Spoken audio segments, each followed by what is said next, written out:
এ পর্যন্ত কওমি ঘরানার যত আলেম রয়েছেন বা জামাত ইসলামীর বিরুদ্ধে যত আলেমদের কথা রয়েছে, কোন আলেমরাই এই কথা বলে নাই জামাত ইসলামী কাফের।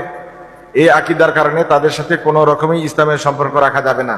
বিগত সরকারের আমলে এই হেফাজতের সভাপতি এবং আমির তিনি বলেছিলেন, আওয়ামী লীগ 200 বছর ক্ষমতায় থাকলেও আমার কোনো আপত্তি নাই। আর এই সময়ের দাবির বিরুদ্ধে যারা অবস্থান নেবেন তারা ইতিহাসের আস্থা করে নিক্ষিপ্ত হবে। জামাত ইসলামের আকীদা ভ্রান্ত, তারা সাহাবী বিদ্বেষী। জামাত ইসলামকে সাহাবী বিদ্বেষী বলা হয় কেন? যারা জামাত ইসলামের বিরুদ্ধাচরণ করছেন তারা নিজেদের পক্ষ থেকে কিছু ইস্যু তৈরি করে নেন জামাতের বিরুদ্ধে কিছু বলার জন্য।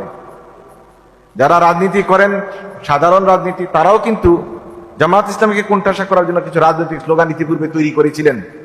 জামাত স্বাধীনতা বিরোধী, জামাত রাজাকার, এই কথাগুলো কিন্তু প্রচলিত রাজনীতি যারা করেন তারা আবিষ্কার করেছিলেন এবং এগুলো বাজারজাত করার আপ্রাণ চেষ্টাও করেছেন।